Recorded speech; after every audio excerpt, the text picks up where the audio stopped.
today I will be cooking beef mechado, which is also called beef stew. So come on and join me!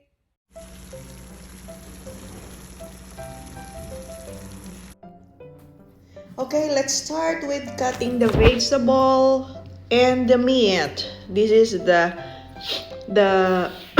preparation for everything before you start cooking. So I just use here one piece of potato and one small slice of beef loin. I use the beef loin, a sirloin steak kind of cut. So I will also cut this into cubes, same with my potato.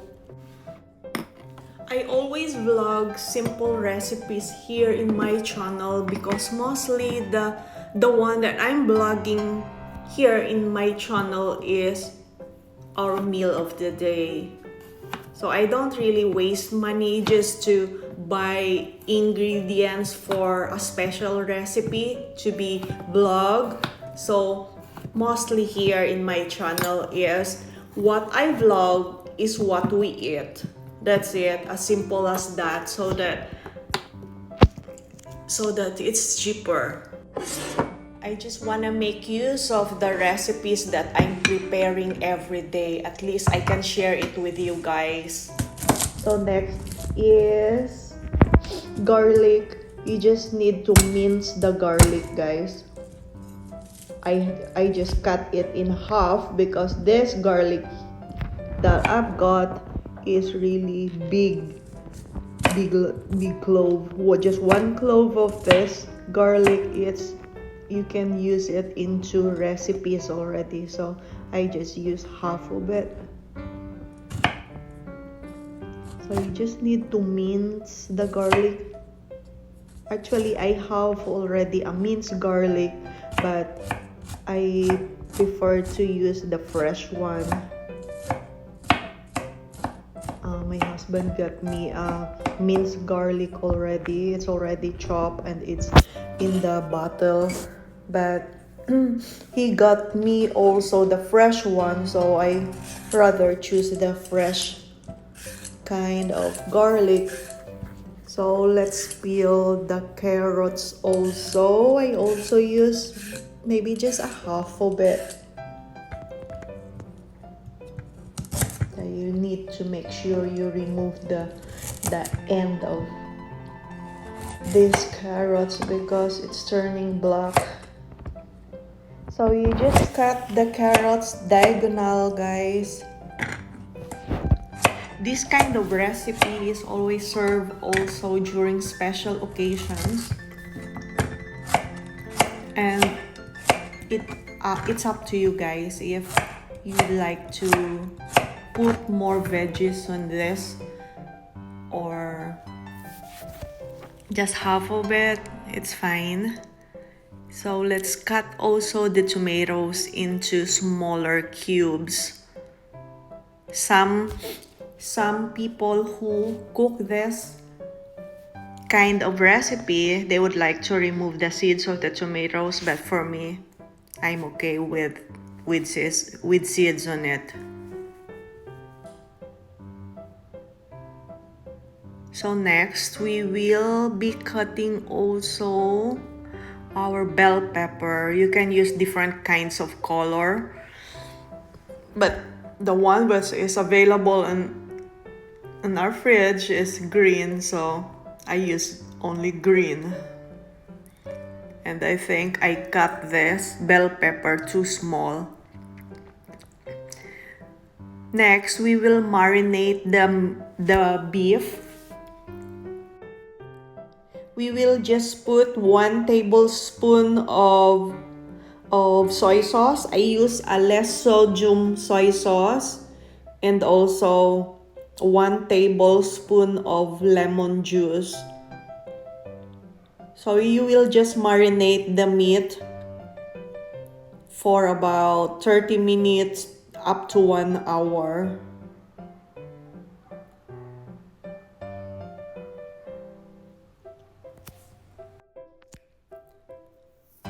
So I need to wash my hands first. And we will be going to mix the meat, mix with, so that it will evenly be mixed with the meat.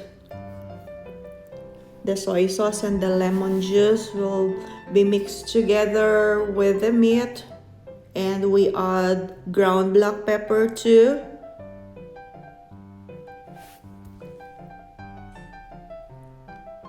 And we'll wait for 30 minutes before we start cooking. So here are the other ingredients. We will use canola oil, light salt, ground black pepper, less sodium soy sauce, and tomato sauce also we'll be using it, garlic, onion, tomatoes, chopped potato, carrots, bell pepper, and of course, meat. So we will be searing first the potatoes and the carrots. Just let it brown. And the advantage of searing these potatoes and carrots, guys, is it makes the vegetable firm when you add it in the meat later.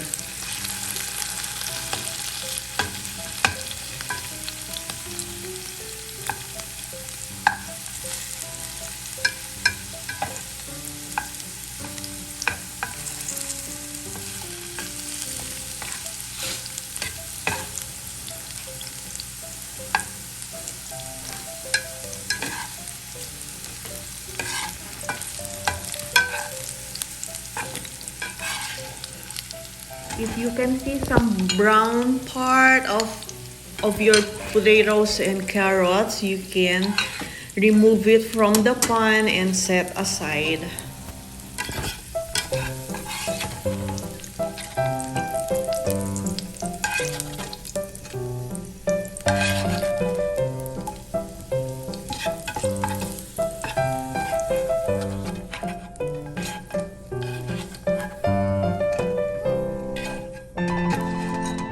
In the same pan, you start to saute onion and garlic together.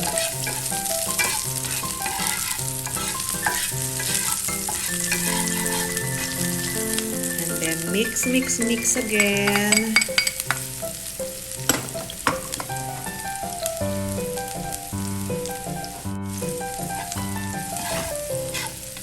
Just make sure that you are just using a medium fire, guys, so that it won't burn. And then you can add the meat. And then try to sear it a little bit. Just makes the color into light brown.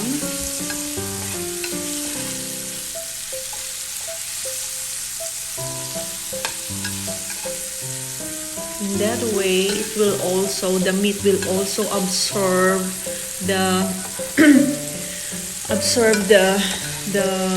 aroma of our garlic and onion.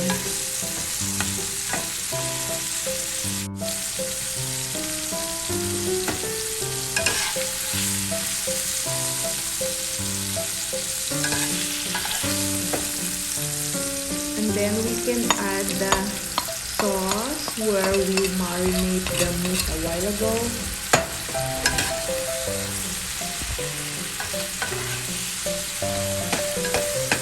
When the sauce is almost dry, so it's ready to add our diced tomatoes.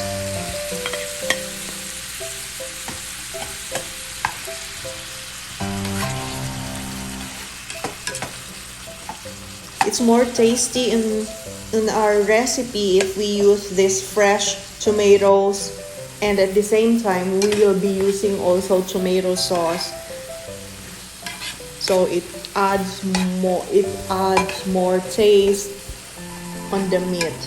So the sauce is almost dry, so we are ready to put the tomato sauce. I think I just use half cup of tomato sauce here. If we have available tomato paste, you can also use tomato paste. So for me, every time I cook, if what's available here in our pantry, that's the one I'm using. After pouring tomato sauce, bring to a boil. Then prepare 2 cups of water and boil the meat until it's tender.